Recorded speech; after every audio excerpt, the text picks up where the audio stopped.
All right, garden friends, welcome to another episode of AJ's Green Thumb.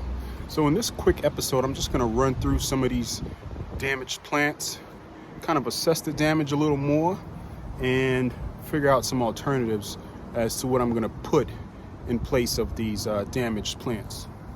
Stay tuned. And over here, Lady Limelight. Let me get a little up close and personal with some of the damage. All right, so we've got some broken limbs. That was split in half right there. So what I'm gonna do, what I intend to do is follow up with a very hard prune on this shrub. I think a good hard prune will really rejuvenate this shrub. So I don't look at it as a loss.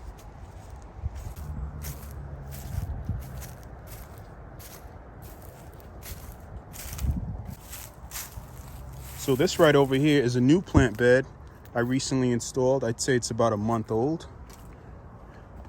And it goes for the entire length of these two screens. And it's packed full with ferns. Over here I've got some Ligularia. I've got some ferns, some Christmas ferns in the back. Okay. All in the front, I've got a bunch of Ajuga chocolate chip. Over here, I have a whole bunch of foam flower. You can probably see them dotted out through the bed, all the green tops. Back over on this side, I've got more Ajuga chocolate chip dotted out in the front. And eventually what's gonna happen is the Ajuga chocolate chip will carpet this entire bedded area and produce a very nice ground cover. Now you can only see the very tops of these perennials. So this right here is a Rodgersia. I've got, I think, 4 Rodgersias in here. Then I've got some Astilbe dotted in here as well. And at the very end, I've got some Heuchera, some Corabelle Heuchera with some very contrasting, colorful leaves. All right. And at the very end here, I have some monkey grass. I think that adds a nice punctuating point right there at the end.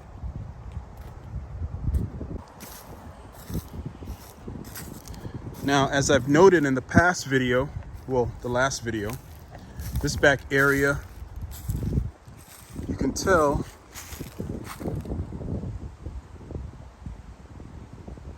well, you can't tell, I don't have enough light. So this Nellie Stevens holly on the left was heavily damaged. Here are 2 chunks right here, pretty big chunks. Okay, so you're talking about a good 8 to 10 foot chunk that came off. And this piece right here, it's another chunk about 8 feet. So yeah, you know, so in these storms you end up getting a lot of damage. A lot of damage to shrubs, a lot of evergreens that the weight of the snow and the ice is just too much for it to bear, so they end up splitting. So this azalea right here, I know you could barely see it. Let's change positions here so we get better lighting. All right, we got a little brighter background. So it's very misshapen, and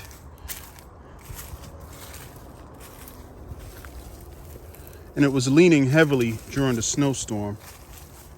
Now, what I could do is shape it into a ball and then kind of wait for it to fill out. But I really don't have time for that.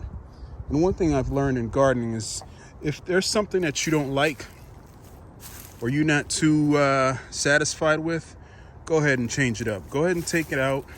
So that's what I intend to do with this shrub right here. I'm going to go ahead and take it out, and in its place, I'm going to go ahead and put this pedestal in its place. And then on top of this pedestal, I'll go ahead and put a pineapple finial, something similar to this.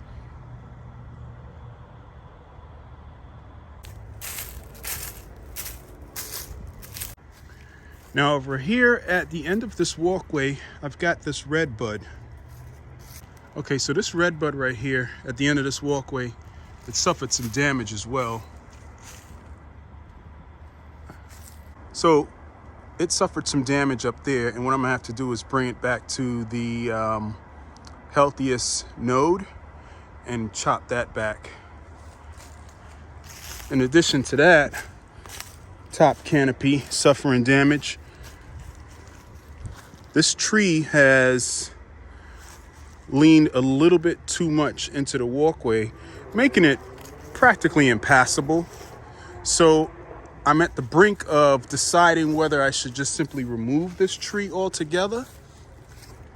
If we take a look at its form, either remove it altogether, okay, or just remove this piece right here, this lower piece that's projecting into the walkway.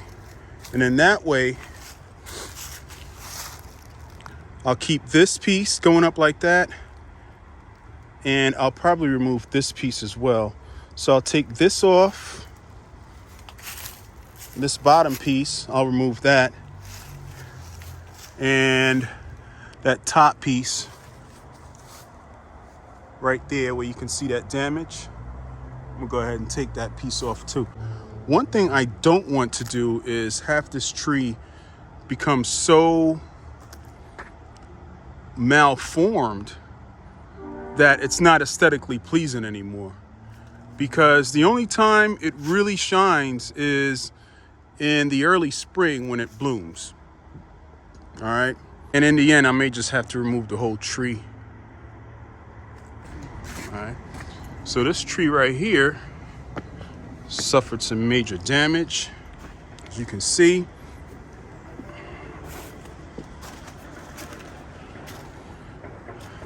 Upon closer inspection, it's not so hard to see.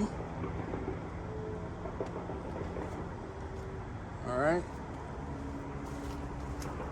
So it pretty much got topped off, broken in half. There's the other piece down there. So I gotta hurry up and get it out of here and start planning on a new design for this bed. So one of the ideas I have for this bed is to make it into a massive herb garden.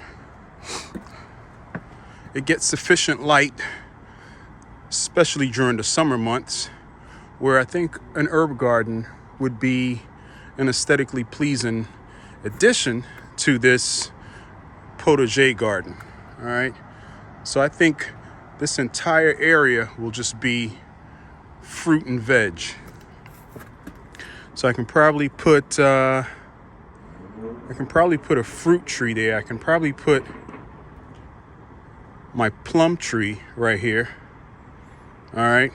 I was kind of debating whether I wanted to put a pedestal there with another yard ornament. Also wanted to put a water fountain there, and I just can't seem to make up my mind. But I think one of the more practical things to put there would be one of my fruit trees. So I've got a peach tree and a plum tree, and I think the plum tree will look good back there.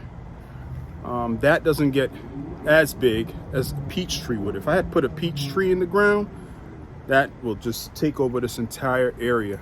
And I'll have to be doing a lot of cutbacks. So yeah, I think it's settled. I'll go ahead and put the plum tree here, and then all around it, I'll put a whole bunch of herbs, kind of in a parterre type design. I'll go ahead and remove all the boxwoods. Take the boxwoods out of there. Remove all the sedum and all the other little perennials I got in there. clean that out, and come spring, that'll be the new design here. It'll be a parterre garden with the plum tree. So right here, I've got some lemon thyme. This one's called Silver Queen. And I think populating this area with a whole bunch of that in a parterre design will look really nice, and it'll smell good too. All right, garden friends, thanks for hanging with me on this really brief video, just assessing some of the damage and coming up with some solutions and some other options as to what I should put in place of the damaged items. See you guys on the next episode. AJ's Green Thumb.